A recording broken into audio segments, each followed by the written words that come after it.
రండి వచ్చేది వచ్చి స్వామి గారు నా మీదేనా ఫస్ట్? స్వామి గారు ధన్యవాదాలు. ఇలాంటి మంచి సినిమాను ప్రోత్సహించేందుకు ముందుకు వచ్చారు. మీ మాటలతో అడుగడుగున ప్రేక్షకులు కాకుండా ఇక్కడ ఉన్నటువంటి మీడియాను కూడా ఎంతో ఉత్సాహపరిచారు. అన్నమయ్య దగ్గర నుంచి ప్రస్తుత సినిమా ఏ విధంగా ఉంది, అందులో ఉన్నటువంటి సంభాషణలు ఏ విధంగా ఉన్నాయి అనేది కూడా కూలంకషంగా వివరిస్తూ సినిమాకి కావచ్చు, సినిమా చూడాలనుకున్న ప్రేక్షకులకు ఉత్సాహాన్ని నింపారు. ఈ సినిమాను ప్రోత్సహించడానికి కారణం అంటే చరిత్ర మర్చిపోయిన విషయాన్ని గుర్తు చేసుకోవడానికే మీరు ముందుకు వచ్చారా, లేదంటే చరిత్ర అంటే విద్యార్థులు కేవలం పాఠశాలలో చదువుకునేటువంటి చరిత్ర కేవలం మార్కుల వరకే ఉంటుంది, కానీ అది నిజమా కాదా అనేది కేవలం అది తెలుసుకోవడానికి విద్యార్థి ముందు చూపారు. కేవలం పరీక్షల్లో వచ్చేటువంటి మార్కుల కోసం మాత్రమే చరిత్ర చదువుకునేటువంటి సందర్భాలు. కానీ ఇలాంటి చరిత్ర ఇప్పుడు విద్యార్థులు తెర మీద చూస్తే వాళ్ళలో కలిగేటువంటి భావన ఎలా ఉంటుందనేది మీ అభిప్రాయం? మీరు ఇది సినిమా, దీనికి సంబంధించి సమాధానం కూడా సినిమాలోంచే ఇస్తా. మీకు ఎవరికైనా గుర్తు ఉండొచ్చు, ఉండకపోవచ్చు. ఒక 30 ఏళ్ల క్రితం ఒక మూవీ, సినిమా పేరు హిందీలో క్రాంతివీర్, తెలుగులో పుణ్యభూమి నా దేశం. అందులో ఆ లాస్ట్ డైలాగ్స్ ఉంటాయి ఉరి శిక్ష దగ్గర, చాలా బాగుంటాయి. డైలాగ్ రైటర్ ఎవరో నాకు తెలియదు కానీ అద్భుతం. రవిరాజ పిలిశెట్టి డైరెక్షన్, మోహన్ బాబు డెలివరీ అద్భుతం. అందులో చెప్తారు కదా, you got it, maybe I'm right నా? అందులో చెప్తాడు కదా, గాంధీ గారు గుజరాతీ కోమటి, అంబేద్కర్ మహారాష్ట్ర మెహరు, పొట్టి శ్రీరాములు, ఇవన్నీ చదివి ఎవడడిగాడు రా నిన్ను అంటాడు కదా. కదా, మనకు కావాల్సిన గుణం అండి. ఇందాక చెప్పుకున్నాం మనం, రామాయణం రాసినోడు ఎస్టీ గారు మేము చదవం అని ఎవడండు? ఆయనే తోపు, ఆయనే హీరో. దానికి ఇక్కడ ఈ సినిమాకి ఎలా అయితే ఈయన హీరోనో అలాగా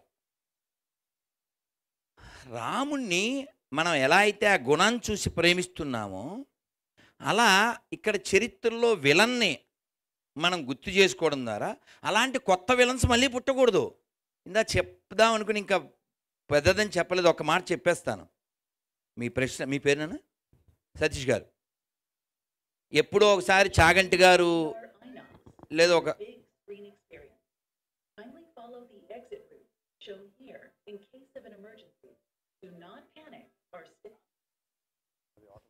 ఓకే రిమైండర్ మేబీ. జై శ్రీరామ్. ఎప్పుడో చాగంటి గారు ఏదో ఒక వృద్ధాశ్రమానికి ఓపెనింగ్కి వెళ్ళారు. వెళ్ళినప్పుడు ఏం చెప్తారండి మామూలుగా విషెస్ పెద్దవాళ్ళు, విష్ ఆల్ ది బెస్ట్ అని కదా. అని ఏం చెప్పారంటే, ఈ వృద్ధాశ్రమం తొందరగా మూసేయాలని కోరుకుంటున్నాను. ఇప్పుడు చెప్పలు కొట్టండి. మీరేమైనా వెయిట్ చేస్తున్నారా ఏంది?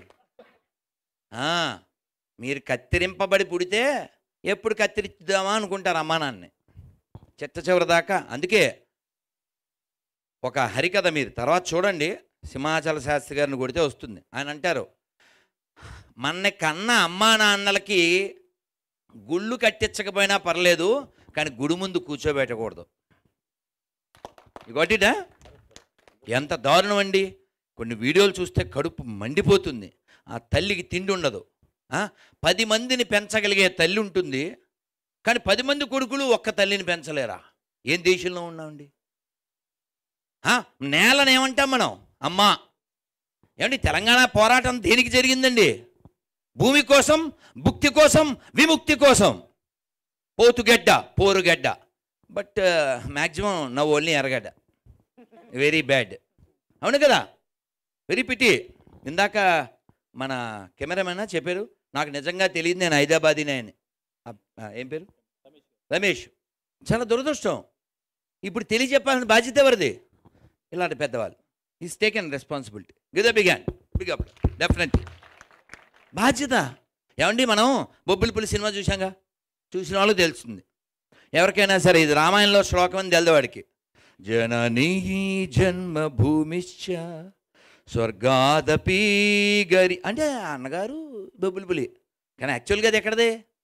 రామాయణంలోది. రామాయణంలో ఎవరు చెప్పారు? లక్ష్మణుడు చెప్పాడు. అన్నయ్య బాగానే ఉంది ఇక్కడ అంతనం, సెటిల్ అయిపోదాం అన్నాడు. అంటే మనకి నేర్పించడానికి. అప్పుడు ఏం చెప్పారు రామచంద్రమూర్తి?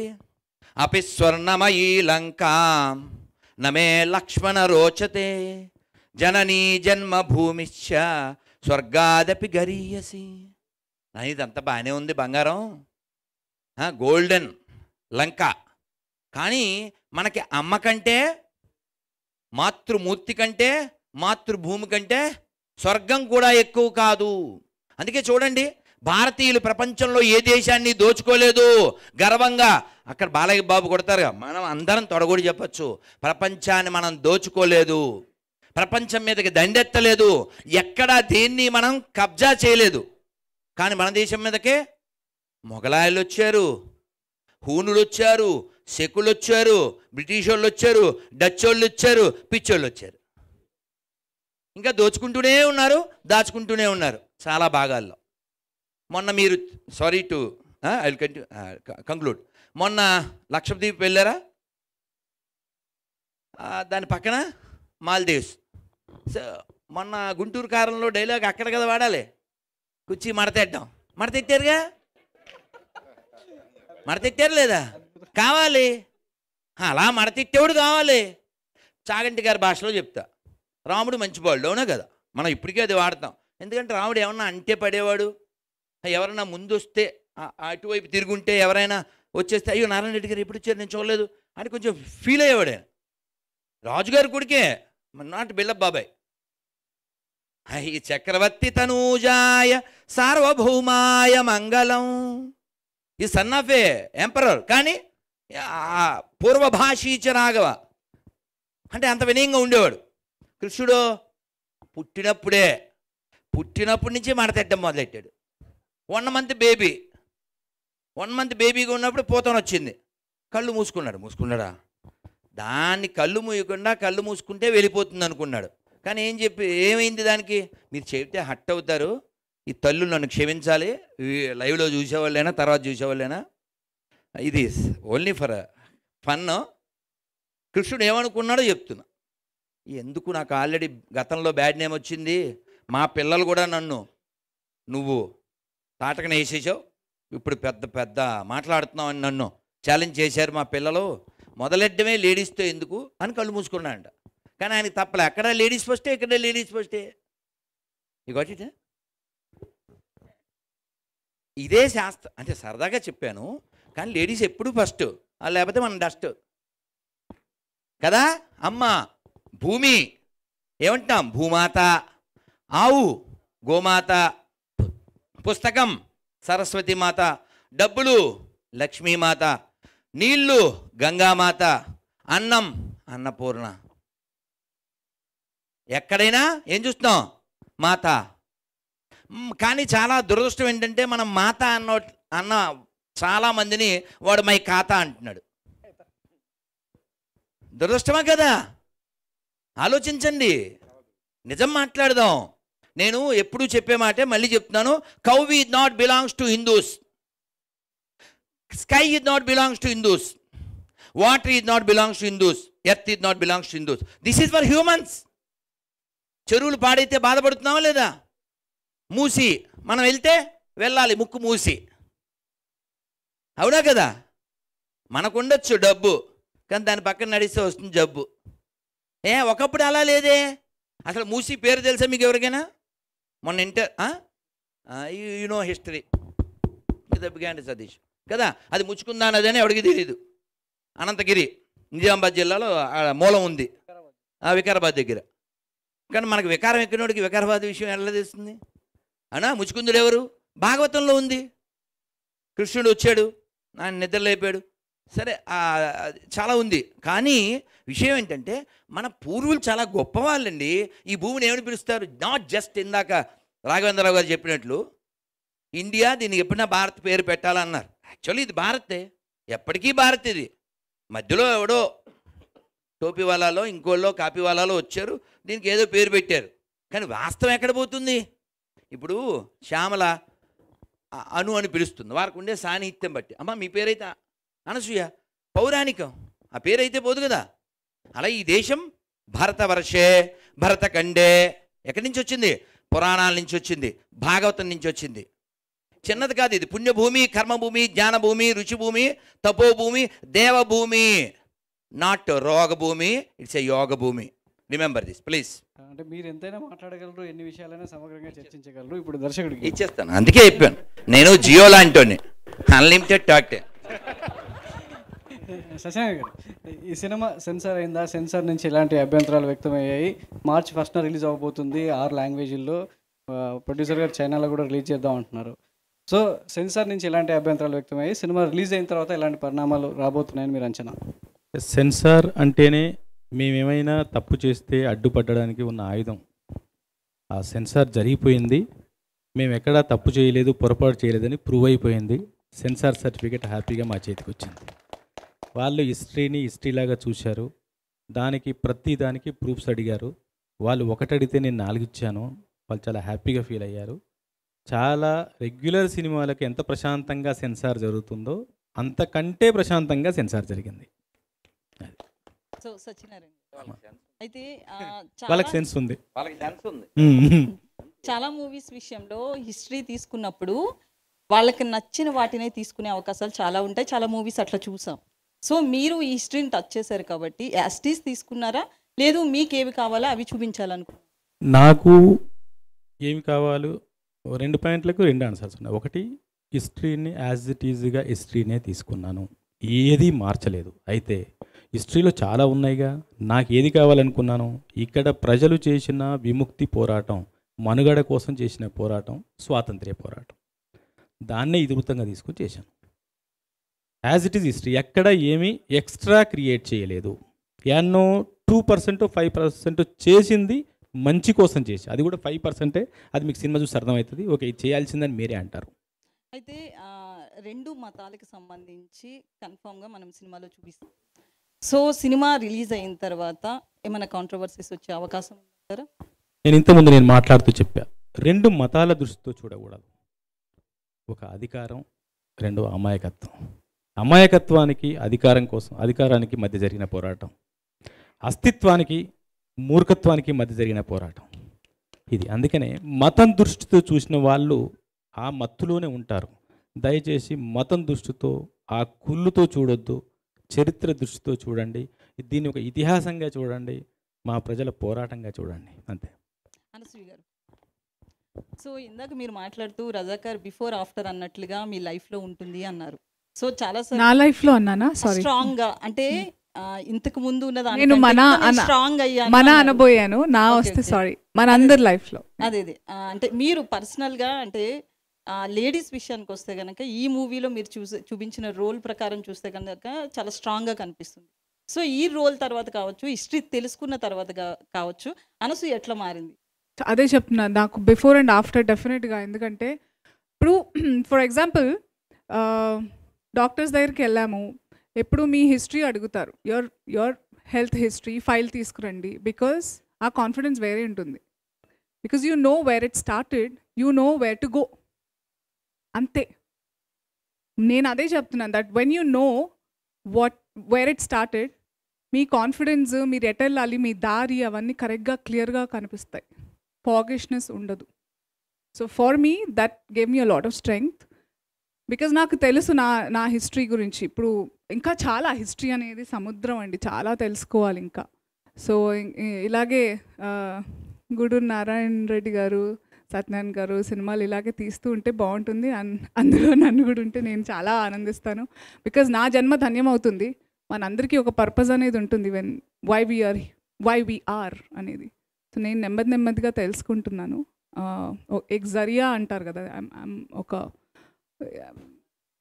ఏమంటారు, సారీ, జరియా మార్గం, ఒక yeah one medium. Yeah we all are, we have to pass our paths one day or the other, and if we all are towards one destination, it will be very peaceful and very meaningful. So నాకు డెఫినెట్గా రజాకార్ గురించి తెలుసుకున్నప్పుడు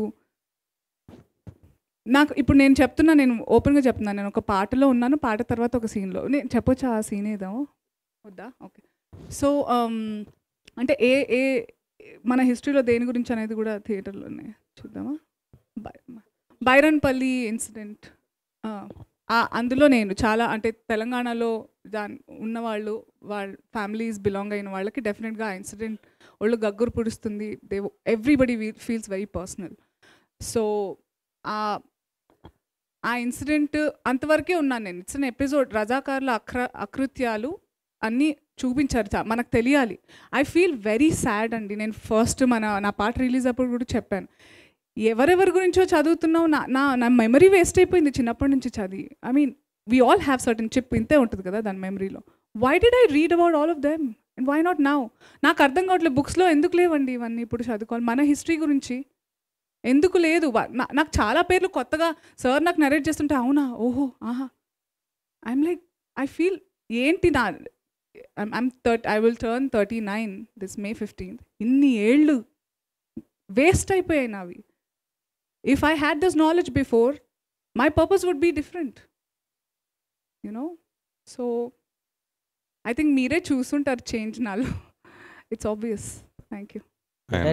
hi Suresh garu, నాతోటే మాట్లాడతారా? ఎలా ఉన్నారు? చెప్పండి. నిజంగా ఇంతకుముందు వచ్చిన ప్రెస్ మీట్లకి అనసూయ వేరు, ఈ ప్రెస్ మీట్కి వచ్చిన అనసూయ వేరుగా కనిపించేసింది మనందరికీ. కొన్ని క్యారెక్టర్, కొన్ని సినిమాలు మనం మనీ కోసం చేస్తాం, కొన్ని మనసుకు నచ్చి చేస్తాం, కొన్ని క్రేజ్గా చేస్తాం. సో మీకు మనసుకు నచ్చి చేసారని ఈ సినిమా అర్థమైపోతుంది. సో ఈ కథ చెప్పినప్పుడు కానీ మీ క్యారెక్టరేషన్ గురించి కానీ అంతకుముందు అనసూయ కూడా చాలా పాటలు వేరే రకంగా చూస్తాం. సో ఈ రకంగా దీనికి మీరు ఎలాంటి కేర్ తీసుకుని చేశారని? నేను మారలేదు, ఇవాల్వ్ అయ్యాను. మార్పు వేరు, ఎవల్యూషన్ వేరు. సో ఈ సినిమాతో నేను ఇవాల్వ్ అయ్యాను డెఫినెట్గా. ఇంతకు ముందు కూడా ఐఎమ్ అన్ ఎంటర్టైనర్. ఈ ఎంటర్టైన్మెంట్తో పాటు ఇలాంటి కథలు వస్తే, ఇలాంటి ధైర్యం ఉంటే, ఇలాంటి పాత్రలు రాస్తే వస్తే ఆ బరువు వేరే ఉంటుంది, నా అదృష్టం ఇంకోలా ఉంటుంది. అది నేను తీసుకునే అంత బుద్ధి నాకు ఉండాలి. ఆ భగవంతుడు ఇస్తున్నాడు, ఆ కనెక్ట్ ఉంది కాబట్టి ఐఎమ్ గ్రేట్ఫుల్. బట్ అది ఇప్పుడు ఏంటి, దాస్ గారు ఉన్నందుకు నేను ఏదో స్పిరిచువల్గా మాట్లాడలేదు. చాలామందికి తెలుసు I'm always very connected. So you will see, అలాంటి పాటలు చూస్తారు తప్పకుండా. యాజ్ అన్ ఎంటర్టైనర్ నేను చేస్తాను. బట్ ఈ సినిమా అనేది అంటే ప్రతి పాత్ర నాకు నచ్చే కనెక్ట్ అయ్యి చేస్తాను. కానీ ఈ సినిమా ఇట్స్ ఎలా చెప్పాలి నేను, ఇది జరిగింది, ఇది ఎలా చెప్పాలి సార్? భయ్యా, అనసూయ గారు మనకి సాక్షిలో పనిచేసిన దగ్గర నుంచి, ఆ తర్వాత జబర్దస్త్, ఆ తర్వాత యాంకర్, ఆ తర్వాత మీరన్న మీ దృష్టిలో ఉన్న రోల్స్గా మనకు తెలుసు. కానీ అనసూయ గారికి నేను మీడియాకి తెలియజేయాలనుకుంటున్న విషయం ఏంటంటే, భూదానోద్యమం ఎక్కడ జరిగిందో ఆ గడ్డ మీద పుట్టిన బిడ్డ అనసూయ. భూదాన్ పోచంపల్లిలో అనసూయ గారి తాతల ఇల్లు 100 గడపల ఇల్లు. నల్లగొండ జిల్లాలో ఉన్న ఇల్లు ఎవరిదంటే అది అనసూయ గారి తాతల ఇల్లు. ఆ 100 గడపల ఇంట్లో 1000 మందికి భోజనం పెట్టిన ఇల్లు ఆ ఇల్లు. భూదానోద్యమంలో పాలు పంచుకున్న చాలా ఉద్యమకారులను నిలబెట్టిన ఇల్లు ఆ ఇల్లు. తెలంగాణ సాయుధ పోరాటంలో పాలు పంచుకున్న చాలామంది పోరాట యోధులకి అన్నం పెట్టి ధైర్యం ఇచ్చిన ఇల్లు ఆ ఇల్లు. అంత గొప్ప రక్తంలో పుట్టిన అనసూయ రక్తంలో మనం అనుకున్న ఎంటర్టైన్మెంటే కాదు, ఆ ఆవేశం, ఆ పోరాటం ఉంటాయి. కాబట్టి నాకు తెలిసిన నా ఆడబిడ్డ అనసూయని ఆ దృష్టితోనే చూశా. నేను మాట్లాడేటప్పుడు క్యారెక్టర్ గురించి అనసూయనే అంతే అనుకున్న తర్వాత మీకు తెలుసో లేదో చాలా నేను కామెంట్స్ చదివే తర్వాత మీ మీద గౌరవం పెరిగింది మేడం, ఇలాంటి కామెంట్స్ రావడం స్టార్ట్ అయినాయి. ఈటీవీ CEO బాపినేడు గారు మార్నింగ్ ఆయన ఎప్పుడైనా ఇంటి దగ్గర నుంచి ఛానల్కి వెళ్ళేటప్పుడు ఎవరితోనైనా ఫోన్లో చాలాసేపు మాట్లాడతారు. 1 hour జర్నీ ఉంటుంది కాబట్టి నందినగర్ నుంచి ఫిలిం సిటీకి 1 hour మార్నింగ్ కారెక్కగానే ఫోన్ చేసి ఆ సాంగ్ చూసి, ఏటగారు అనసూయ గారి మీద గౌరవం ఇంకా రెట్టింపు అయిందండి, ప్రొఫెషనల్గా అమ్మాయి మీద నాకు గౌరవం ఉంది కానీ ఈ పాట చూసి నాకు రెట్టింపు అయిందండి అని స్టార్ట్ చేశారు. ఫిలిం సిటీ వెళ్ళేంత వరకు సరే నా రూమ్లోకి వచ్చాను మళ్ళీ కలుద్దాం అనేంత వరకు అనసూయ గారి గురించి, ఆ పాట గురించి, పెర్ఫార్మెన్స్ గురించి, విషయం ఏంటంటే ఆవిడ వేసుకున్న కట్టు బొట్టు అన్నీ కూడా అందులో క్వశ్చన్స్ కూడా కొన్ని వేశారు. అప్పుడు అంత నగలుండేదా, అది ఉండేదా, అలాంటి క్వశ్చన్స్ కూడా వేశారు. దానికి నా దగ్గర ఆన్సర్లు ఉన్నాయి. అవన్నీ అంటే చూడండి, నేనేమంటానంటే భయ్య, మన బ్లడ్లో, మన తాత ముత్తాల బ్లడ్లో, మన పూర్వీకుల బ్లడ్లో ఉన్నది ఆటోమేటిక్గా బయటపడుతుంది. దానికి ఒక టైం రావాలి, అనసూయ గారికి ఇప్పుడు టైం వచ్చింది, ఈ పాట ద్వారా టైం వచ్చింది. కాబట్టి అది భయ్య మీ క్వశ్చన్కి ఆవిడ ఆన్సర్. Thank you. సత్యనారాయణ గారు సారీ, మీ ప్రశ్న చాలా బాగుంది. అన్ని పాత్రలు జేబు సాటిస్ఫాక్షన్ కోసమే కాదు, కొన్ని జాబ్ సాటిస్ఫాక్షన్, అలాంటిదే ఇదంతా. థ్యాంక్ యూ అమ్మా, అంతే కదా. ఒక క్లారిటీ, అది 101 దర్వాజాల ఇల్లు మా తాతగారి చెల్లి వాళ్ళ ఫ్యామిలీ గురించి, అంటే బ్లడ్ ఆఫ్ కోర్స్, బట్ ఎవరి క్రెడిట్ వాళ్ళకి ఇవ్వాలి ప్లీజ్. మళ్ళీ ఫోన్ వస్తుంది నాకు ఏమిటే అని. మామూలుగా అనసూయ ఎవరు ఏ కామెంట్ చేసినా చిటికలో ఏకిపారేసే అనసూయ, ఇది రిలీజ్ తర్వాత చాలా కామెంట్స్ మీకు రావచ్చు, వస్తాయి కూడా. సో ఆటకి ఎలాగ అప్పుడు 35 ఉన్నాయి, ఇప్పుడు 39 వచ్చాయి, ఏదో ఒక అర్థం ఉండాలి కదా. ఏకి పారేయడం ఉంటుంది కానీ తరీకా బదిలేగా, దట్స్ ఆల్. సత్యనారాయణ గారు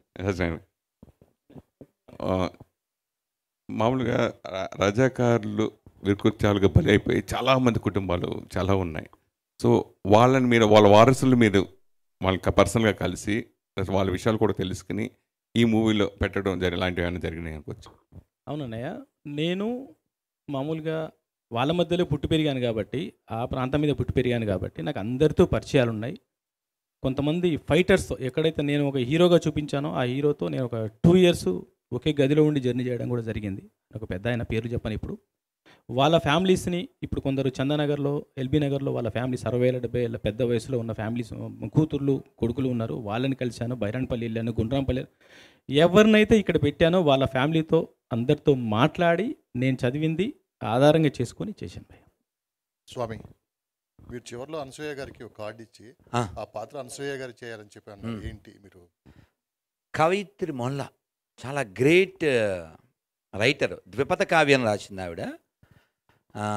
శ్రీకృష్ణదేవరాయలు వారు ఆవిడ రాసినటువంటి ద్విపద కావ్య రామాయణాన్ని వీధి బడిలో చదివించేవారట.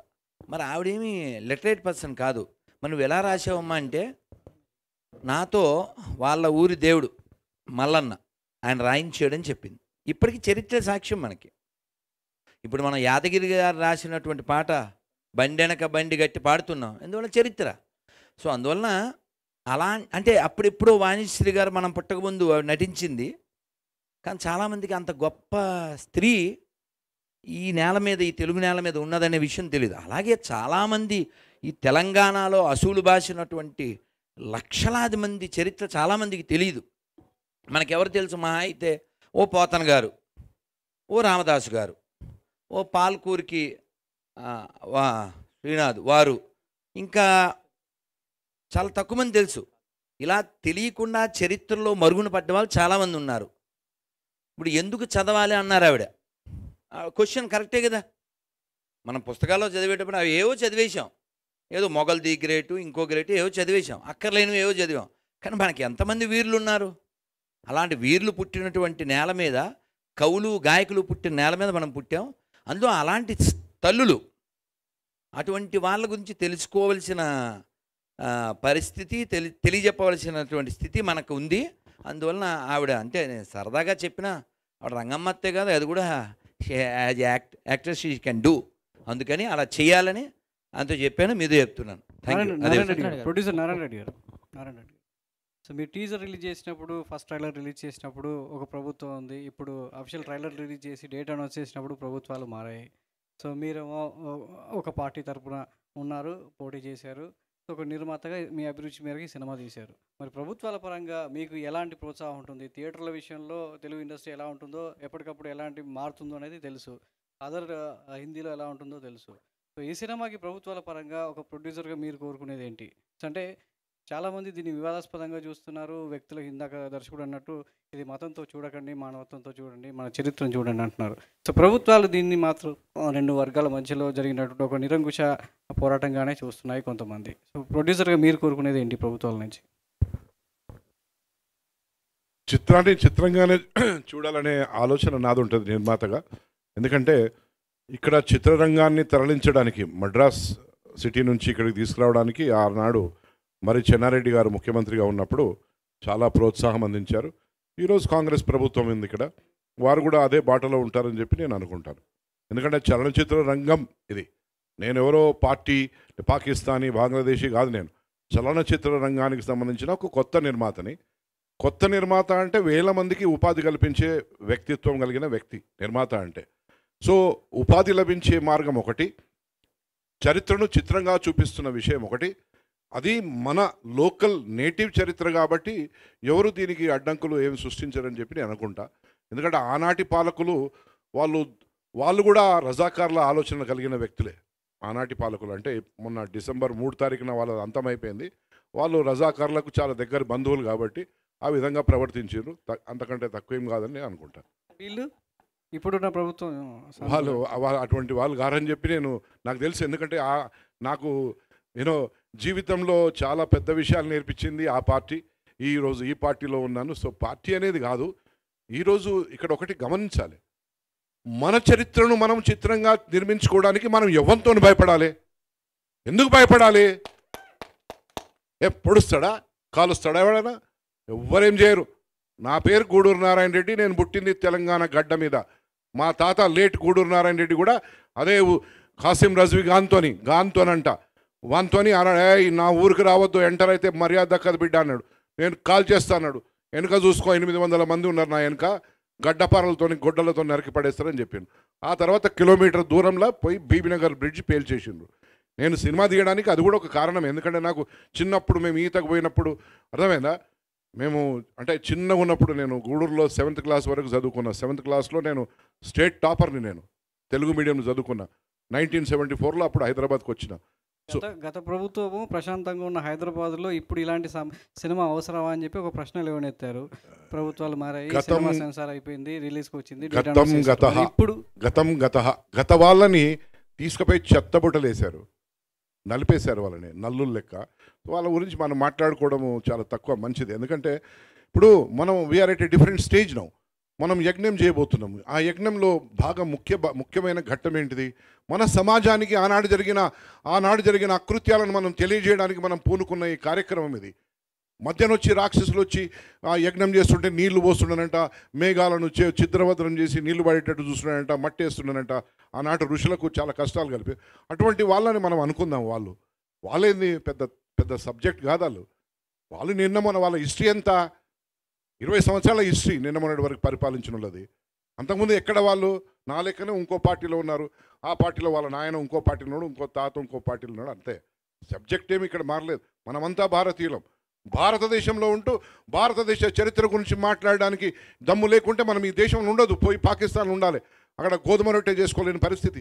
కిలో గోధుమ పిండి కావాలంటే నీకు వారం రోజులు ఆగాలి. చక్కెర కావాలంటే కిలో చక్కెర కావాలంటే 3 నెలలు ఆగాలి. అదే అటువంటి దేశమా మన దేశమా? మనది భరతమాత బిడ్డలం మనం, భగత్ సింగ్ తమ్ములం మనం. ఎట్లా అంటే అట్లా మనం బతకొచ్చు. మన దేశంలో ధైర్యంగా బతకొచ్చు. నీకు ఏదుందో నీ ఫండమెంటల్ రైట్, నీ ఆర్టికల్, బాబాసాహెబ్ అంబేద్కర్ అందించిన నీ రాజ్యాంగం నీ దగ్గర ఉన్నది. Article 19 gives you all those rights. Same thing I follow Babasaheb Ambedkar. మీకు మీ దర్శకుడికి బెదిరింపు కాల్స్, కామెంట్స్ వస్తున్నాయి. వేలు వచ్చినాయి. ఈ విషయంలో ప్రభుత్వం సెక్యూరిటీ అవకాశం ఏమైనా ఉందా? వందలు వచ్చినాయి. We don't care about it. We are the citizens of this free universe. I don't care about all that. నేను ఉన్నంత వరకు ఉంటాను, పోయినాక లైట్ ఆరిపోతుంది. కానీ నేను మాత్రం చరిత్రను నిలిచిపోతా కదా. నేను మాత్రం నా ఆలోచన, నా తపన ఈనాటి 142 కోట్ల భారతీయులకు నేను తెలియజేయాలనుకున్న ఈ కార్పెట్ కింద, ఈ సాప కింద పెట్టిన ఈ కథను బయటికి తీసుకొని వచ్చైతే నేను పెట్టిన కదా. నేను పోతేంది ఉంటేంది. జనరల్గా ఈ సినిమాని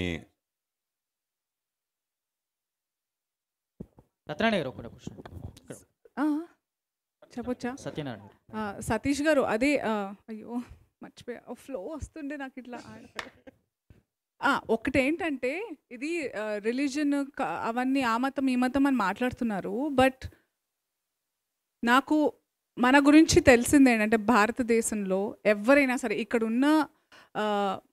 ఇక్కడున్న ముస్లిమ్స్ కూడా, I have a lot of friends. నేను ఓల్డ్ మలక్పేట్లో పెరిగాను, స్కూల్ అంతా అక్కడే, ఆస్మాన్గఢ్లో, మూసరాంబాగ్లో, మొత్తం నాకు అంతా స్కూలింగ్ అక్కడ, ఫ్రెండ్స్ అలాగే. I have really good. అది ఇది అని కాదు, అన్నిట్లోనూ మంచి చెడు ఉన్నట్టు ఇక్కడ ఉన్నారు అక్కడ ఉన్నారు. కానీ మన దగ్గర ఏంటంటే వీ నెవర్ టేక్ రివెంజ్. మనందరం అవెంజ్ చేస్తాము, మన పని మనం చూసుకుంటాం, మనం వద్దు అని అడ్డుగా గట్టిగా ఉంటాం. కానీ వీ నెవర్ మన ధైర్యం ఏంటంటే మన అనేది ఏంటంటే మన భారతదేశంలో మన ధర్మంలో వీఆర్ మనకి భయం ఎక్కువగా ఎందుకు లేదు, మన పని మనం ఎందుకు చూసుకుంటామంటే మనకు తెలుసు మనం కరెక్ట్ అని. మా అమ్మ ఎప్పుడూ చెప్తూ ఉండేది, నువ్వు రైట్ అయినప్పుడు నీకు భయం ఉండదు. అండ్ నాకు అదే అనిపిస్తుంది. అందుకే చాలామంది అంటారు మీరు అంత ధైర్యంగా ఎందుకంటే నాకు తెలుసు భయ్, నేను తప్పు చెప్పట్లేదు, నాకు తెలుసు. Why should I be scared of anything? So even for sir ఒకటి లెట్ మీ కంక్లూడ్. నేను నా ఓపెనింగ్ రిమార్క్స్లోనే గంగా జమున తైజీబ్ అన్నాం. మీకు తెలుసో తెలియదో, నా బెస్ట్ మిత్రులు ముస్లిమ్స్. వాళ్ళు నాకు చాలా డబ్బులు ఇచ్చారు వితౌట్ ఎనీ ఇంట్రెస్ట్. అరే బహుత్ జబర్దస్త్ నికాల్ అని చెప్పి. అర్థమైందా? ఇవన్నీ ఊరికే ఎవడో ఈ తోక సత్తిగాన్లంతా, నేనంటా తోక సత్తిగాన్లు అంటే ఈ పనికిరాని మొన్నటి వరకు పరిపాలించిన వాళ్ళు తోక సత్తిగాన్ల కిందనే నేను వాళ్ళని పరిగణిస్తా. వాళ్ళకు ముక్కు తెలియదు, మూతి తెలియదు, నడుమంతర పోలాం అనమాట. They are all new rich fellows. మధ్యన వచ్చిన పవర్తోని అహంకారంతో ఆనాడు ఆడోడు వచ్చిండాడు జోకర్ గాడు నిలబడి జోక్లు వేసాడు. మునావర్ ఫారూఖీ కానీ Z+ సెక్యూరిటీ. అరే సైకిల్ నాకెందుకు వెళ్ళేరా సెక్యూరిటీ? నా పర్సనల్స్ నేను ₹1,00,000 పెట్టుకుని నేను నా పర్సనల్ గన్మెన్లను పెట్టుకున్నా. ఎందుకు వెళ్ళలేదు సైకిల్? చెర్రా ఎందుకు వెళ్ళలేదు బాబు అంటున్నా నేను. మీరంతా అంటే అటువంటి వాళ్ళ గురించి మనం ఈరోజు చర్చ మాట్లాడుకుంటే వేస్ట్. ఇది people who are ruling the country and the state, they have their thing in their centre. They are not acting autocratic. వాళ్ళు ఏదో నా రాజ్యం అని పరిపాలిస్తలేరు ఇక్కడ. రేవంత్ రెడ్డి గారు చాలా ఆయన పరిపాలన దక్షత ఉన్న వ్యక్తి. ఈ రోజు వరకు ఆయనకు ట్వీట్లు ఇచ్చారు అప్పటిలేక. ఆయన ట్వీట్ ఇవ్వగానే ట్వీ అని చెప్పి లేచిండు ఈయన ఏం లేవలే అటువంటి దాని గురించి ఏం రెస్పాండ్ కాలే. ఎందుకంటే అవసరం లేదు. What is the reason? React కావడానికి అవసరమేముంది ఇక్కడ? అరే మన చరిత్రను మనం చిత్ర రూపంలో తీసుకుంటే ఎవరికైనా ప్రాబ్లమా? ఈరోజు ఏమైనా వేరే వాళ్ళ గురించి మనం మాట్లాడుతున్నాం. అనసూయ చెప్పింది కరెక్టే. We have nothing against anybody. We have to live right. మనం కూడా పోయి బిర్యానీ తినాలి కదా, మిఠాయిలు తినాలి కదా. వాళ్ళు ఎంత మంచిగుంటే మనకు పెళ్లిళ్ళలో పోయినా కానీ ఎక్కడ పోయినా మళ్ళీ షేర్వాణి వేసుకోవాలి, అవన్నీ ఉంటాయి. అది వేరే. ఈ చిత్ర నిర్మాతకు కొన్ని ఇబ్బందులు ఉంటాయి నాలంటూ. అందు గురించేనేమో ఎవరు తీయలేరు, దీన్ని సాహసం చేయలే. ఎవడో ఒకటి లేవాలి కదా. అందరు అల్లూరి సీతారామరాజు గారు కదా, అందరు భగత్ సింగ్లు గారు కదా. అట్లనే ఒక గూడూరు నారాయణ పుట్టిండు, సరే తీసిండు, బయటకు వచ్చింది, సినిమా వచ్చేసింది. ఇప్పుడు ఇది ఆల్రెడీ నొప్పులు స్టార్ట్ అయినాయి, పురుడు పోసుకోవాల్సింది అంతే. సినిమా బయటికి ఎవరు ఆపలేరు. ఈది అమీన్ పుట్టొచ్చినా ఆపలేడు, ఒసామా బిన్ వాడు వచ్చినా ఆపలేడు. అర్థమే? ఇది కటింగ్ కాదు, ఇది న్యాచురల్ బర్త్. టప్పని వచ్చేస్తుంది బయటికి. మన వరకు ఒక పార్టీకి సపోర్టింగ్గా ఈ సినిమా వస్తుందని ప్రచారం బాగా ఎక్కువ జరిగింది. అయితే ఇప్పుడు కరెక్ట్గా పార్లమెంట్ ఎలక్షన్స్ ముందే ఈ సినిమా రావటం. నా తమ్ముడు సురేష్ అడుగుతున్న ప్రశ్నకు నేను చాలా చక్కటి జవాబిస్తా. నేను ఈరోజు ఏ పార్టీలో అయితే ఉన్నానో, ప్రపంచంలోనే అత్యంత ప్రజాదరణ కలిగిన పార్టీ, 13 కోట్ల మంది సభ్యులు ఉన్నారు పార్టీలో. 13 కోట్ల మంది భారతదేశంలో ఒక్క ముగ్గురి ఓట్లు ఇంకా సాధిస్తే 52 కోట్లు వస్తాయి వాళ్ళ ఓట్లు. 52 కోట్ల ఓట్లు వస్తాయి 142 కోట్లల్లో. అవసరమా ఈ చిన్న పని ఆ పార్టీ చేసేది? ఈరోజు యాదృచ్ఛికంగా నేను ఆ పార్టీలో ఉన్నా. ఇంకొకటి, ఈరోజు మన నరేంద్ర మోడీ గారు మన ప్రధానమంత్రి. ఇప్పటి వరకు మనం ఇటువంటి ప్రధానమంత్రిని చూసినామా ఎవరినైనా? 500 సంవత్సరాల తర్వాత మనం పోరాటం చేసి లక్షల మంది చచ్చిపోయి మొత్తం పరేషానై బర్బాదై కోట్ల చుట్టూ తిరిగి 500 సంవత్సరాల తర్వాత మన దేవునికి, మన శ్రీరామునికి ప్రాణప్రతిష్ఠ చేయడం అనేది మన అందరి భాగ్యం కదా. నేను ఆ రోజు అక్కడ ఆ సమయంలో అక్కడ ఉన్నా, నాకు కూడా ఆహ్వానం అందింది, నేను అక్కడ ఉన్నా. ఎంత నేను ఆనందపడిపోయానంటే అసలు ఎన్ని జన్మల సుకృతమో పుణ్యమో అని నేను అనుకున్నా. అసలు ఎన్ని జన్మలు మనం సేవ చేస్తే మానవులకు, మానవ సేవయే మాధవ సేవ అనే భావించే నాటోనికి ఆ భాగ్యం దొరకడము, మళ్ళీ ఈ సినిమా తీయడం అనే ఒక భాగ్యం దొరకడం అనేది మామూలు చరిత్ర కాదు మా తమ్ముడు సురేష్ గారు. Really it's a real luck for me to produce and direct. And ఇప్పుడు స్వామీజీ లాంటి వారు, గురువు గారు లాంటి వాళ్ళు దీంట్లో రావడం, అనసూయ లాంటి వాళ్ళు, మకరంద్ గారు లాంటి వాళ్ళు, రాజ్ అర్జున్, ఎవరు తేజ్ సప్రు లాంటి వాళ్ళు మామూలుగా కాలే. ఇదంతా ఇది ఒక యజ్ఞం. ఇది మేమందరం ఒక వేరే విభిన్నమైన పాత్రల్లో ఉన్నాం. ఆ పాత్రలు ప్రతి ఒక్కరు జీవించారు. నేను కూడా జీవిస్తున్నాను ఈ రోజుకి. నా రిలీజ్ అయ్యే వరకు నేను జీవిస్తూనే ఉంటాను. రిలీజ్ అయినాక జింగిలాలా అయిపోయినా నాకు ఫరక పడదు. అర్థమైందా? సో అటువంటి ఆలోచన కలిగిన వ్యక్తి నేను. ఒకటి లైట్లు బాగా వెలుగుతున్నాయి, ఆఫ్ చేసి చీకటి కదా. తెలుస్తుందా? ఆ లైట్కి తెలుస్తుందా నన్ను ఆఫ్ చేశారని? లైట్కి ఇప్పుడు తెలుసా నేను వెలుగుతున్నాను అని అట్లే అనమాట. As long as the person is there, he will be bright. Once he's gone he's gone. So దాని గురించి కాదు మన తపన. మనము మెజారిటీ ప్రజలకు, ప్రపంచానికి మనం ఏం చేస్తున్నాం? ఇవాళ ఏమవుతుంది ప్రపంచంలో మనం మాట్లాడుకోలేం కొన్ని. ఎందుకంటే అదే మనం ఇదే ఫ్రీడమ్ ఆఫ్ స్పీచ్, ఎక్స్ప్రెషన్ గిట్ట ఇంకా కొంచెం బాబాసాహెబ్ అంబేద్కర్ గారు ఇంకా కొన్ని మనకి ఇంకోటి ఇస్తే 19 కాకుండా 25 ప్రకారం ఇష్టారీతిలో నువ్వు మాట్లాడుకోవాలంటే మంచిగా ఉంటుండే. కానీ వారు ఇచ్చింది కూడా చాలే. ఎందుకంటే మనం అందరం కూడా గంగా జమున తైజీబ్ అనేది ఆ పద్ధతి ప్రకారం పోతున్నాం కాబట్టి let us all travel together. I wish all communities to watch this movie and understand what their grandfathers and grandmothers and maternal grandmothers and paternal grandmothers or great grandparents have gone through all those things. Everybody has gone through all the difficulties. మా అమ్మ భారతమ్మ ఆమె పేరు. ఎందుకంటే ఆనాడు భరతమాత మన స్వాతంత్రం వచ్చిన సందర్భంగా ఆమె పుట్టింది. అంతకుముందే ఆ పోరాటం జరుగుతున్నప్పుడు ఆమె ఇప్పుడు 82 సంవత్సరాలు. ఈ రజాకారులు ఉన్నప్పుడు 7 సంవత్సరాల వయసు, 6.5 సంవత్సరాల వయసు ఆమె అక్క దగ్గరికి బొంబాయికి పంపించారు. మా అమ్మ ఇప్పటికి ఉంది. మా తాత బావమరిది శివారెడ్డి గారని భువనగిరి పక్కన ఉంటారు. ఆయన వయసు ఇప్పుడు 97.5. వాళ్ళ బావగారు లేట్ గూడూరు నారాయణ రెడ్డి గారు ఈ రజాకారులతో పోరాటం చేసినప్పుడు ఆయన వయసు 20 సంవత్సరాలు. ఇవాళ ఆయన బ్రతికున్నాడు. చొల్లేరు అనే గ్రామంలో బ్రతికున్నాడు 97.5 years. ఆయన అంటాడు, మా బావగారు చాలా పోరాటం చేశారు, నా మనవాడు నువ్వు కూడా అంతకంటే ఎక్కువ గట్టిగా ఉన్నావు, నువ్వు అసలు నీకు 2 సార్లు వచ్చినాయి, మామది నాయనది అందరిది వచ్చింది, నీకున్న ధైర్యం అవునికి లేదంటాడు. Probably my genetics are more stronger. Because నేను ఈ వయసులో కూడా ఇంత నేను దుందుడుగ్గా ఉంటానంటే నాకు అసలు చాలామంది ఉండరు. 60 సంవత్సరాలు 62 సంవత్సరాలు 62 oh god man you are 62 అంటారు. I act like a 42-year-old man, maybe 37-year-old man. అంతే కదా? So I live, let live, and I will see that this movie is appreciated by one and all. Thank you very much. One comment sir, 1 minute. ఈ సినిమాకి అంటే చాలా సినిమాల విషయాలు మనం చూడొచ్చు. వాళ్ళు తెర ముందు యాక్ట్ చేస్తారు, తెర వెనక యాక్ట్ చేస్తారు. ఇక్కడ 2 యాక్షన్ లేవు, ఓన్లీ ఫ్యాక్షను. నిజం, గట్స్ ఉన్నోడికి హిట్స్ ఉంటాయి. ప్రొడ్యూసర్ గారు ఇప్పుడు మనకి నిజాం గవర్నమెంట్ అనగానే ఎలా కాదనుకున్నా తెలంగాణ సాయుధ పోరాటం అనేది ఇప్పటివరకు ఒక రెఫరెన్స్గా ఉంది. అఫ్ కోర్స్ మీరు కొత్తగా ఏం చెప్పబోతున్నారు అనేది సినిమా చూస్తే తెలుస్తుంది. ఈ సినిమాకి సంబంధించి మీరు చేస్తున్న ఇన్వెస్టిగేషన్లో ఈ ఆంధ్ర మహాసభ కానీ తెలంగాణ సాయుధ పోరాటం వరకు ఏదైతే రాసి ఉంటే రావినారాయణ రెడ్డి వీళ్ళు ఈ సెక్షన్ ఉందో ఇక్కడ నుంచి ఏమైనా రిఫరెన్స్లు తీసుకున్నారా? ఒకటి. నెక్స్ట్, ఈ సినిమాలో ఇంతకుముందు సుద్దాలు గారు చెప్పినట్టు షేక్ బందగి కానీ యాదగిరి కానీ మనకు మామూలుగా తెలంగాణ పోరాటం అనగానే గుర్తొచ్చే మహిళా వీరనారి చాకల ఐలమ్మ ఇలాంటి వాళ్ళ క్యారెక్టర్స్ రిఫరెన్స్ లాంటి ఈ సినిమాలో ఏమైనా చూపించబోతున్నారా? ఇప్పుడు మీరు అడిగిన దాంట్లో షేక్ బందగి అనేది ఏంటంటే తెలంగాణ సాయుధ పోరాటంలో మొదటి అమరుడు. అర్థమైందా?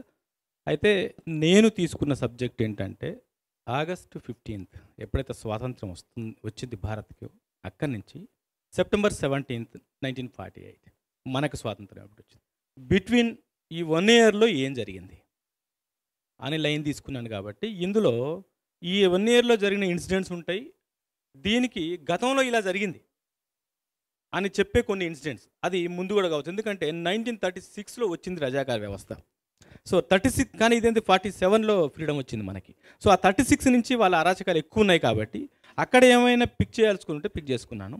తర్వాత ఏమంటున్నారంటే మీరు రావినారాయణ రెడ్డి గారు కానీ, ఆరుట్ల కమలాబాయి గారు కానీ, ఆరుట్ల రామచంద్రారెడ్డి గారు కానీ, మల్లు స్వరాజ్యం కానీ, భీమిరెడ్డి నరసింహారెడ్డి కానీ, మల్లు నరసింహారెడ్డి కానీ, బద్దం ఎల్లారెడ్డి కానీ, చాకలి ఐలమ్మ కానీ వీళ్ళందరూ కూడా వీరనాళ్ళ ఇట్లాంటి వాళ్ళు. నేను చెప్పాను కదా తెలంగాణలో ఊరుకో 4 హీరోలు ఉంటారు.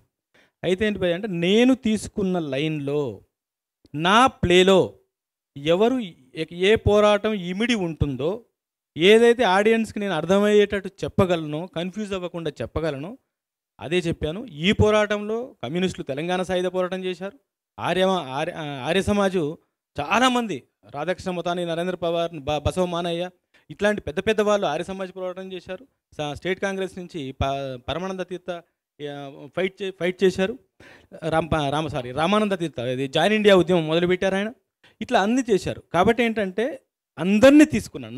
నేను ఇంతకుముందు నుంచి చెప్పేది అదే, నాకు ఇది కమ్యూనిస్టుల సినిమానో, కాంగ్రెస్ వాళ్ళ సినిమానో, ఆర్య సమాజ్ వాళ్ళ సినిమానో కాదు. ఇక్కడ విముక్తి కోసం జరిగిన పోరాటంలో పార్టిసిపేట్ చేసిన ప్రజలని ప్రభావితం చేసిన, మోటివేట్ చేసిన నాయకులు అందరిది కలిపిన స్టోరీ. ఎగ్జాక్ట్లీ. మీరు ఈ సినిమాను మత కోణంలో చూడొద్దు అని చెప్తున్నారు. సినిమా ట్రైలర్లో చూస్తే ఇక్కడ హిందూ మహిళలు, పర్టికులర్గా హిందూ మహిళల ఒక రెసెంబ్లెన్స్ కనిపిస్తూ ఉంది. ఇప్పుడు మీరు వేదిక మీద మాట్లాడుతున్న ప్రతిసారి పాకిస్తాన్ ఎగ్జాంపుల్గా చూపిస్తూ ఉన్నారు. అప్పుడు మత కోణం కాకుండా ఎలా ఉంటుంది ఇది? 100% మత కోణం కాదు. ఎందుకంటే మీరు ఏం చెప్పారంటే హిందువులు, హిందూ మహిళలు, హిందూ అన్నారు. Not like that. అలా రెసెంబ్లెన్స్ చేస్తూ సన్నివేశాలు అంటే గాజులు పగలగొట్టడం ఇలాంటివి. అప్పుడు హిందువులకు రిప్రజెంట్ చేస్తున్నట్టుగా, అంటే తెలంగాణ సమాజాన్ని కాకుండా పర్టికులర్గా హిందువులను రిప్రజెంట్ చేస్తున్నట్టుగా ట్రైలర్లో ఉంది, అంతే, సినిమాలో ఉందని. అప్పుడు మత కోణం కాకుండా ఎలా ఉంటుంది అంటే ఇప్పుడు మతం అనేది మీకు ఎందుకు వస్తుందంటే అక్కడ విలన్ అనే అతను ఒక మతానికి సంబంధించిన వాడు కాబట్టి మీకు మత కోణం కనిపిస్తుంది. ఆ విలన్కి అపోజిట్గా ఎగ్జాక్ట్గా మీరు తీసుకున్నారని అది ట్రైలర్లో అంతే కదా. అధికార వ్యవస్థకి తెలంగాణ సమాజాన్ని కాకుండా హిందూ సమాజాన్ని ముందు తీసుకొచ్చారు కదా, ఆబ్వియస్గా రెండు మతాలే కనిపిస్తున్నాయి కదా ఇక్కడ. అదే చెప్తున్నా. ఇప్పుడు నేను తెలంగాణ వాడిని, ఓకే, మన పూర్వీకులు సినిమా చేసినప్పుడు అలా బొట్టు పెట్టుకొని విలన్ క్యారెక్టర్ ఏం రాబాయ్ ఏం చేస్తావు నువ్వు అని తీశారు కదా. ఇక్కడ తెలంగాణ వాడు విలన, బొట్టు పెట్టుకున్న హిందూ విలన్ అని తీశారా ఇన్ని రోజులు సినిమాలో? కాదు కదా, ఆ క్యారెక్టర్ కోసం తీశారు. ఇక్కడ కూడా అధికారంలో ఎవడున్నాడు, దుర్వినియోగం ఎవడు చేశాడు, వాడి మీద చేశాం సినిమా. వాడు చేసిన అరాచకాలు చూసాం. అధికారం మత్తుతో చేసిన అరాచకాలని చూడండి. వాళ్ళు చేసిన అరాచకాలు ఇక్కడ హిందూ రాజ్యం, హిందూ సమాజం, హిందువులే ఉంటారు, హిందూ స్త్రీలే ఉంటారు. వాడు చేయగలిగింది ఏం చేస్తారు? మహిళని మహా అంటే మానవంగం చేస్తారు. అదే చేశాడు కాబట్టి అదే చూపించాం. మరి హిందువులే ఉన్నారు కదా, ఇక్కడ ఉన్న సమాజం అది కదా జరిగింది. కాబట్టి అందుకని నేను ఏమంటున్నానంటే అధికారి ఏ మతం అనేది మర్చిపోకాసేపు. అవమానపడ్డాడు, బాధించబడ్డాడు, ఏ మతం అనేది మర్చిపో. పేదోడు, ఆడది, రైతు, కూలి, శ్రామికుడు, గ్రామీణుడు, అర్థమైందా? వీళ్ళ మీద, నీ చదువు మీద, నీ బుద్ధి మీద, నీ నాయకత్వం మీద, నీ అధికారం మీద, నీ డబ్బు మీద, నీ అస్తిత్వం మీద వరుసగా క్యూ రాసి స్కెడ్యూల్ వేస్తాం కదా మనం సినిమా తీసేటప్పుడు. ఫస్ట్ ఎక్కడ నొక్కాలి? వీడికి చదువు లేకుండా చేయాలి. నెక్స్ట్ ఎక్కడ నొక్కాలి? వీడికి డబ్బు లేకుండా చేయాలి. నెక్స్ట్ ఎక్కడ నొక్కాలి? వీడికి అధికారం లేకుండా చేయాలి. ఇవన్నీ అయిపోతే ఏం చేస్తాడు? వాడు నిర్వీర్యం అయిపోతాడు. అప్పుడు ఏం చేయాలి? మీద చేయాలి. అప్పుడు వినకుండా ధైర్యంగా ఉంటే మానం తీయాలి, ప్రాణం తీయాలి. అక్క లేదు, చెల్లి లేదు, అమ్మ లేదు, తల్లి లేదు, పిల్లలు లేరు, ఎవరు అందరి ముందు మానం చేయాలి. చేశారు, అదే చూపించాం. ఓకే, ఫైనల్గా అయితే ఇప్పటివరకు వాస్తవంగా చూసుకుంటే తెలంగాణ ఈ సాయుధ పోరాటం లేదా మనకు దీనికి సంబంధించిన రజాకార్ దాంట్లో భైరాన్పల్లి ఎపిసోడు వాస్తవంగా ఎవరు అంత హైలైట్ చేయలేదు. ఈ సినిమాలో మీరు హైలైట్ చేశారా? 100% చేశాం భయ్య. ఎందుకు చెప్పానంటే నా సెట్ కనిపించింది కాబట్టి భైరాన్పల్లి చెప్తున్నాను. అంటే ఇక్కడ ఏమైందంటే ప్రతి ఊరి నుంచి ఒక పోరాటం జరిగింది. మనకు భైరాన్పల్లి పుస్తకాల్లో ఉంది కాబట్టి మనం ఎక్కువ చూసాం. కానీ ప్రతి ఊరు నుంచి ఇప్పుడు ఇక్కడ మన దగ్గరలో ఉన్న అప్పంపల్లిలో ఒకేసారి 1000 మంది అటాక్ చేసి 200 మందిని టపా టపా టపా కాల్చిపోయారు. ఎందుకు కాల్చారంటే కాల్చినోడికి తెలీదు, సచ్చినోడికి తెలీదు. అప్పంపల్లి అది నేను తీసుకోలేకపోయా. అట్లా చాలా ఊర్లు ఉన్నాయి. మా సతీష్ ఉంది పరకాల, దానికి ఒక విశిష్టత ఉంది. సో అక్కడికి వెళ్ళి నివాళులు అర్పించి వచ్చాం. అది అట్లా మనకి చెప్పాను కదా, ఏది అవసరమో అది తీసుకున్నాను. ఇంకొక ఆన్సర్ చెప్పాలి. ఇంతకుముందు అడిగింది సతీష్ అడిగాడు, సో అండ్ సో పార్టీ ప్రస్తుతం అధికారంలో ఉంది కదా, ఇబ్బంది పెడుతుందా అని. సర్దార్ వల్లభాయ్ పటేల్ ఏ పార్టీ నుంచి డిప్యూటీ ప్రైమ్ మినిస్టర్గా ఉండి ఇక్కడ వారు చేశారు? First point. సెకండ్ పాయింట్, ఈ ఎలక్షన్స్ జరగడానికి ముందు ఇప్పటి మన గౌరవ ముఖ్యమంత్రి రేవంత్ రెడ్డి గారు ఇక్కడ రజాకార్ వ్యవస్థ గురించి ఎంత గొప్పగా వివరించారు మీడియాలో. ఆ పరిస్థితి రాకూడదని చెప్పారు కదా. సో ఆ పరిస్థితి రాకూడదని మేము చెప్పడం కోసమే చూపిస్తాను. థర్డ్ పాయింట్, ఈరోజు కాంగ్రెస్ ప్రెసిడెంట్ ఎవరు సతీష్? మల్లికార్జున్ ఖర్గే. మల్లికార్జున్ ఖర్గే గారు 20 ఏళ్ల వయసులో ఉన్నప్పుడు వాళ్ళ అమ్మని ఆయన ఎదుటే, 7 ఏళ్ల వయసులో ఉన్నప్పుడు వాళ్ళ అమ్మని ఆయన ఎదుటే నిర్దాక్షిణ్యంగా కాలి చంపింది ఈ రజాకార్ ముఖ చెల్లెల్ని. ఒకే చోట అమ్మని చెల్లెని ఒకే చోట మల్లికార్జున్ ఖర్గే గారు అమ్మని మీరు గూగుల్ చేయండి, ఇప్పుడు కాలి చంపేశారు. సో ఇప్పుడు ఎలా వ్యతిరేకిస్తారు? ఎవరిని వ్యతిరేకిస్తారు? మిమ్మల్ని మీరు వ్యతిరేకించుకుంటారా? మీ చరిత్రను మీరు సార్ చెప్పినట్టు కార్పెట్ కింద పెట్టుకుంటారా? పెట్టుకోలేరు, నెత్తులు పెట్టుకోవాల్సిందే. అది ఇది ఒక మంచి సినిమాగా నాకు అర్థమైంది. ట్రైలర్ చూశానండి. మీరు ఎంటర్టైన్మెంట్ ట్యాక్స్కి ఎందుకు ఎగ్జామ్షన్ పెట్టుకోకూడదా నాకు అనిపించిందండి. మీలాంటి వాళ్ళు సపోర్ట్ చేస్తే తప్పకుండా అండి. నిన్న బాలీవుడ్లో కూడా పక్క వాళ్ళు అదే చెప్పారు. ఫస్ట్ మీడియా బాలీవుడ్లో ఫస్ట్ మీడియా ఫస్ట్కి వస్తేనే సార్ మీకు ఏ ట్యాక్సీలు ఉండకూడదు సార్ అని ఫస్ట్ మీడియా అదే మాట్లాడింది. మీరు అదే సపోర్ట్ చేయండి, అదే మాట్లాడండి. అదే అడుగుతా. జోక్ కాదు, ప్రామిస్ చెప్తున్నా. ఫస్ట్ క్వశ్చన్ అదే వేశారు అక్కడ మీడియాలో కూడా, బాలీవుడ్ మీడియాలో కూడా. Any more questions? ఎంత కడక్కున్నా తీసుకుంటా, నో ప్రాబ్లం. అనసూయ గారు, నాకా? అనసూయ గారు ఇందాక మాట్లాడుతూ మీరు కొంచెం బాగా ఎమోషనల్ అయ్యారు. ఇప్పుడు కూడా ఆన్సర్ చెప్తుంటే ఆ ఎమోషన్ మేము చూడగలుగుతున్నాం. మీరు చేసిన చాలా తక్కువ టైం అయినా ఎందుకు అంత ఎమోషనల్ ఫీల్ అవుతున్నారు? అంత ఎమోషనల్గా ఫీల్ అయ్యే కంటెంట్ ఏంటి ఈ సినిమా నుంచి మనకు అంటే చెప్తున్నారు ఆల్రెడీ ఏం జరిగింది, హిస్టరీని మనం చూపిస్తున్నాం అని, కానీ మీరు ఎంత ఎమోషనల్గా క్యారెక్టర్ ఏంటి మూవీలో? మీరు నాకు జరిగింది అనుకున్నాను కాబట్టి, నాది అనుకున్నాను కాబట్టి, నిజంగా జరిగింది కాబట్టి, నేను కూడా ఒక ఆడదాన్ని కాబట్టి, అండ్ జరగనివ్వకూడదు అనుకుని చేశాను కాబట్టి. Super, thank you. So Satyanarayana, అంటే మీరు ఈ మూవీని ప్రొడ్యూస్ చేయడం అనేది కూడా గట్స్తో సంబంధించిన విషయం. అయితే ఇందాక మీరు మాట్లాడుతూ December 3తో ఒక పాలన అంతమైంది, అది కూడా నిజాముల్ లాంటిదే అన్నారు. సో గత 10 ఏళ్ల పాలన మీద కూడా ఏమన్నా సినిమా తీసే అవకాశం ఉందా? వాళ్ళ గురించి ఎంత తక్కువ మాట్లాడితే అంత మంచిది. వాళ్ళ గురించి చాలా తక్కువ మాట్లాడాలి. ఎందుకంటే ఈ తెలంగాణ రాష్ట్రాన్ని మొత్తము దోచుకొని రజాకార్లన కనీసము ఏదో విధంగా వాళ్ళకు కారణం ఉండే, ఇది ఒక సెపరేట్ దేశం పరిపాలన చేద్దామని వాళ్ళు ఈ దేశాన్ని మొత్తం, ఈ రాష్ట్రాన్ని, తెలంగాణ రాష్ట్రాన్ని సర్వనాశనం చేసారు ఆర్థికంగా ఫినిష్ చేసిండ్రు. వాళ్ళ గురించి ఇప్పుడు ఎందుకంటే రాజకీయం మాట్లాడలేము కదా ఇక్కడ మనం. ఇందాక మీ స్పీచ్లో మాట్లాడుతూ రివ్యూల్లో విషయంలో రేటింగ్ వేయొద్దు, నా సినిమాని ఆ చట్టంలో బిగించొద్దు అని అన్నారు. కానీ రేటింగ్లే కొన్ని చోట్ల మీ సినిమాని నిలబెట్టే అవకాశాలు ఉంటాయి. మీ సినిమాని ప్రామాణికంగా చూపించే వచ్చే ఆడియన్స్ ఉంటారు ఆ రేటింగ్ వల్ల. సో దీనివల్ల అంటే నష్టం చేకూరే దాని నా ఉద్దేశం ఏంటి సతీష్ అంటే, out of 10 so and so, నా హిస్టరీకి అవుట్ ఆఫ్ 10 ఏంటి లేదు, దాని కొలమానం లేదు, అది నేను చెప్పేది. కాబట్టి ఏంటంటే మీరు చర్చించండి, డిస్కస్ చేయండి. అరే డైరెక్టర్ అనేవాడు ఇలా తీస్తే బాగుండే అని చెప్పండి, తప్పలేదు. మీ గురించి చెప్పొచ్చు, తప్పలేదు. రేటింగ్ వేస్తుంటే నా చరిత్ర కొలమానం లేదు, అది నేను చెప్పేది. చరిత్రని అవుట్ ఆఫ్ 5తో కొలిచినట్టు అనిపిస్తుంటుంది, అది వద్దు అంటున్నా. నన్ను వేసుకోండి, నచ్చకపోతే నష్టమే లేదు. అందుకే నాన్న సినిమాని సినిమాలాగానే చూడండి. సినిమాలో డైరెక్టర్ ఇలా చేస్తే బాగుండని మీకు నచ్చని కాడ ఏకేయండి, ఇవన్నీ చేయండి. ఆ చరిత్రకి ఒక రేటింగ్ వద్దు అంటున్నా. సినిమాలో మొత్తం ఏం రాస్తారో పైనుంచి కిందాక మొత్తం రాయండి, దేనికి నేను భయపడను, అన్నిటికీ రెడీ. మీరు ఎలాంటి క్వశ్చన్స్ చేసినా రెడీ. కానీ ఏంటంటే నా చరిత్రకు out of 5 no doubt, out of 1000 కూడా లేదు. అది నేను చెప్తున్నాను. చరిత్రకు కొలమానం లేదు. అదే ఏ చరిత్రకైనా, ఇదే కాదు, ఏ చరిత్రకైనా కొలమానం లేదు అనేది నా ఉద్దేశం. వద్దులే సతీష్ ఎందుకు. Thank you. సార్ ఒక క్వశ్చన్, ఈ మూవీ చూసినప్పుడు ట్రైలర్ టీజర్ చూసామండి, చాలా బ్రూటల్ సీన్స్ కనిపించాయి. చాలా అంటే హారోయింగ్ సీన్స్ ఉన్నాయి. అంటే నాలుగు తీసేయడాలు, అలా పొడవడాలు, ఆయన కత్తితో పొడచడం ఉన్నప్పుడు అలాంటి సీన్స్ తీసినప్పుడు అంటే 60-70 years బ్యాకే ఇలాంటి స్టోరీ జరిగింది రియల్గా. సో అలాంటి తీసినప్పుడు మూమెంట్స్ తీసినప్పుడు మీకు ఎట్లా అనిపించింది? నిజంగా జరిగినప్పుడు ఇట్లా చూపిస్తే జనాల రియాక్షన్ ఎలా ఉంటుంది అనుకుంటున్నారు? అప్పుడే కాదు బ్రదర్, ఇప్పటికీ జరుగుతూనే ఉంది. ఇంతకుముందు మా పెద్దలు మాట్లాడినప్పుడు చెప్పారు, చాలామంది రజాకారులు ఇంకా బతికే ఉన్నారని. ఇప్పటికీ జరుగుతుంది కాబట్టి, అప్పుడు జరిగింది కాబట్టి, అప్పుడు జరిగిన వాళ్ళని ఎలా అణిచేయగలిగాం, ఇప్పుడు చేస్తున్న వాళ్ళని కూడా అలానే అణిచేద్దాం అన్న దృష్టితోనే ఆలోచించామని చెప్తున్నాను నేను. Thank you bye. Thank you brothers. Thank you.